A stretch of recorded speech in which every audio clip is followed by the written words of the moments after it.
ओम नमः शिवाय। त्रयोदशी अथवा प्रदोष व्रत हर महीने में 2 बार आता है, एक शुक्ल पक्ष और दूसरा कृष्ण पक्ष। इस व्रत में भगवान महादेव की पूजा की जाती है। यह प्रदोष व्रत करने से मनुष्य के सभी पाप धुल जाते हैं और उन्हें शिव धाम की प्राप्ति होती है। त्रयोदशी अर्थात प्रदोष का व्रत करने वाला मनुष्य सदा सुखी रहता है। उसके संपूर्ण पापों का नाश इस व्रत से हो जाता है। इस व्रत के करने से सुहागन नारियों का सुहाग सदा अटल रहता है, बंदी कारागार से छूट जाता है। जो स्त्री पुरुष जिस कामना को लेकर इस व्रत को करते हैं, उसकी सभी कामनाएं कैलाशपति शंकर जी पूरी करते हैं। सूत जी कहते हैं, त्रयोदशी व्रत करने वाले को 100 गौदान का फल प्राप्त होता है। इस व्रत को जो विधि विधान और तन मन धन से करता है, उसके सभी दुख दूर हो जाते हैं। बुध प्रदोष व्रत कथा इस प्रकार है।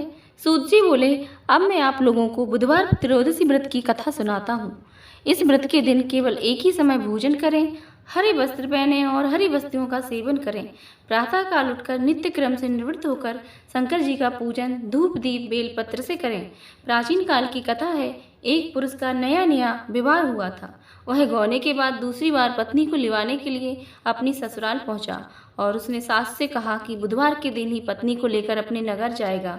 उस पुरुष के सास ससुर ने साले सालियों ने उसको समझाया कि बुधवार को पत्नी को विदा कराकर ले जाना शुभ नहीं है, लेकिन वह पुरुष नहीं माना। विवश होकर सास ससुर को अपने जमाता और पुत्री को भारी मन से विदा करना पड़ा। पति पत्नी बैलगाड़ी में चले जा रहे थे। एक नगर से बाहर निकलते ही पत्नी को प्यास लगी। पति लोटा लेकर पत्नी के लिए पानी लेने गया।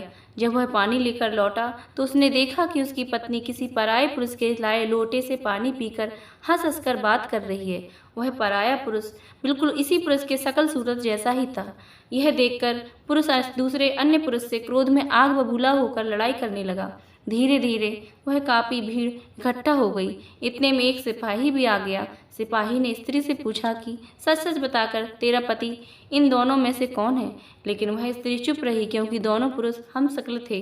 बीच राह में पत्नी को इस तरह लुटा देखकर वह पुरुष मन ही मन शंकर भगवान की प्रार्थना करने लगा कि हे भगवान, मुझे और मेरी पत्नी को इस मुसीबत से बचा लो।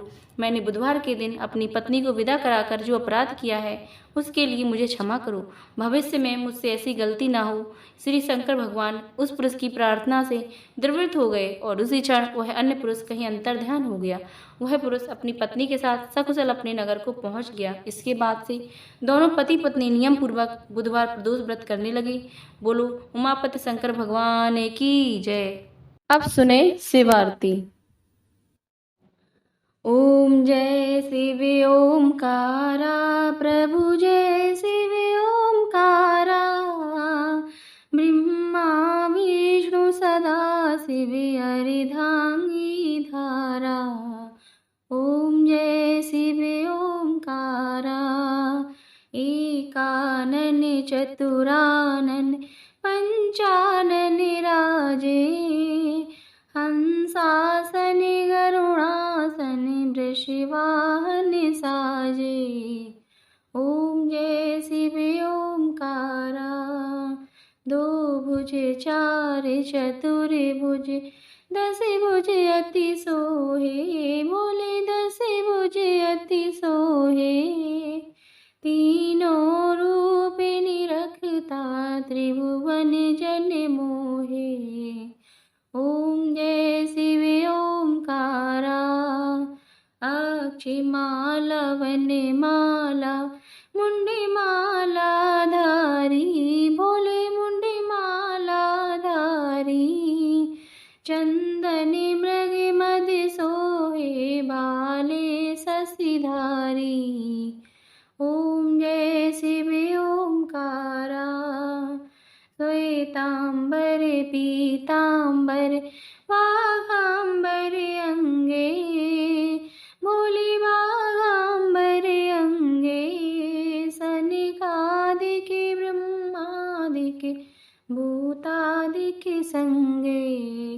ओम जय शिव ओमकारा। कर मध्य चक्रमंडलु, चक्र त्रिशूल धरता। बोले चक्र त्रिशूल धरता। जग करता जग हरता, जग पालन करता। ओम जय शिव ओमकारा। ब्रह्मा विष्णु सदा शिव जानते अविवेका, भोले जानते अविवेका। प्रणवाक्षर